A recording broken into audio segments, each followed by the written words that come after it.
A new book released this week is addressing abusive relationships and the powerful effects of journeying to find empowerment and peace. Mothertrucker follows an Ohio woman's real-life experiences in an abusive relationship, only to find inspiration from an Instagram star who lived thousands of miles away in Alaska. That star was Joy Mothertrucker Wiebe, a 50-year-old wife, mother, and the nation's only female ice road trucker on Alaska's infamous Dalton Highway. Joining me now is the author of that book, Amy Butcher. Amy, welcome. Congratulations on your book.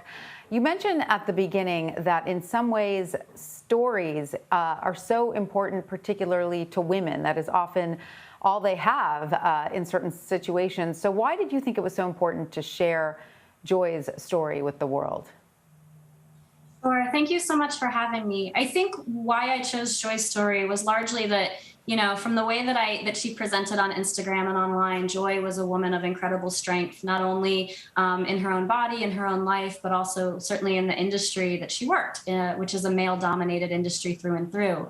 But what I learned as I was writing about Joy and interviewing and researching for the book is that Joy's story, however individual, is the story of so many women who often present one way in public, which is to say that they present as independent and strong and capable, and certainly they are all those things. But privately, they endure with something terrible, usually in their home, in 90% of cases in their home, and that is intimate partner violence and this nation's really silent epidemic of intimate partner violence.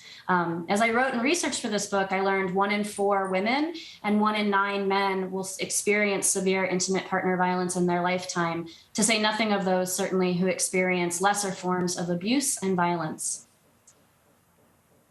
And so without giving too much away about Joy's story, because that's in the book, presumably she experienced partner violence, and that is what drove her to become this amazingly, incredibly tough ice trucker. I mean, that's just an incredible job to imagine what she did in this mostly male field in such harrowing terrain. Absolutely. I knew really nothing about the James W. Dalton Highway. I am an educator here in Central Ohio and spend my summers teaching in Southeastern Alaska, but had never been to Northern Alaska, and essentially found Joy the way that so many of us find those that we follow online, which is through social media platforms, and in this case, Instagram. What drew me to Joy was, again, sort of the images that she would post of this rugged highway where, as I learned and began to do research, I learned that it's been called the most isolated, the loneliest, and the deadliest road in America. And something about that was really interesting to me and made me wonder, why work this road? What is it about this place that feels so phenomenally special? And what is it, again, about Joy that drove her to drive this road seemingly fearlessly? Her photos that I first encountered were, of the blue of her truck cab, caribou lifting their antlers beneath the Trans-Alaska Pipeline, these mountain passes that frankly, even from the screen, seemed terrifying. And I was drawn to, again, what is it about this highway that makes Joy as a woman want to work it?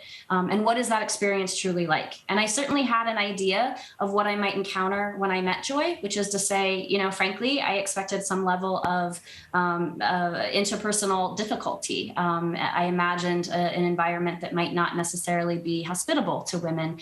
And instead, I found it was the employees that were incredibly kind and generous and in fact, called Joy the Haul Road Angel, meaning that any chance, any opportunity that she got to pull her truck over and help another trucker on that highway, she would, because there was no call box, there is no police. There's really no sense of resources when you're out there. It is just you and a road that is often gravel and obscured by ice, by snow, by fog, and again, incredibly dangerous. And so it was largely that idea of what is driving this woman and what is life up there really like.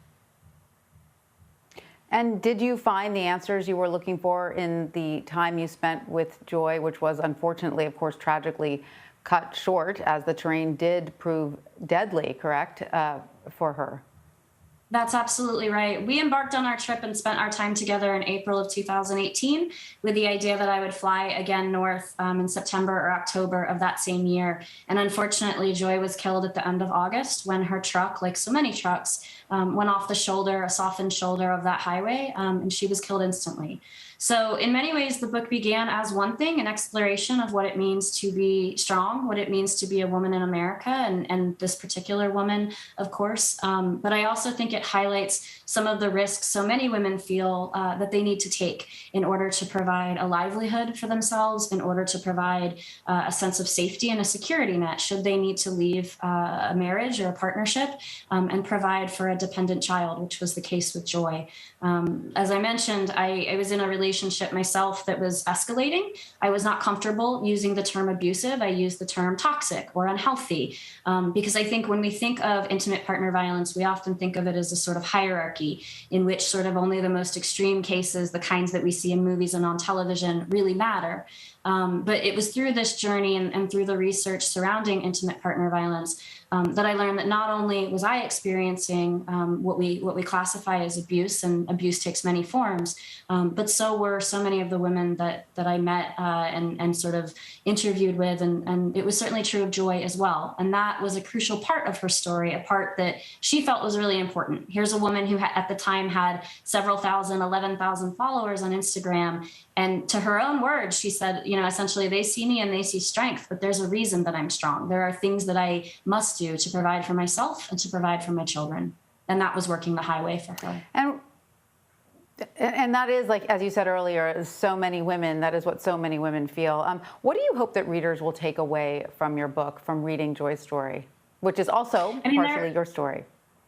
Absolutely. Yeah. I mean, the book really blends elements of narrative, nonfiction, literary journalism, and memoir. And I think what I most want readers to take away is that there are many forms of abuse. And that, again, while we often consider this as a form of hierarchy, there are many ways to abuse a person. Abuse, intimate partner violence, takes the shape of psychological, emotional, verbal, financial abuse, to name a few. And I want women to know they're not alone. I also want readers specifically to understand how prevalent this is in America. And again, to deal with this outright and have open conversations about how we prevent this. Amy Butcher, thank you so much for joining us. And again, congratulations on your book.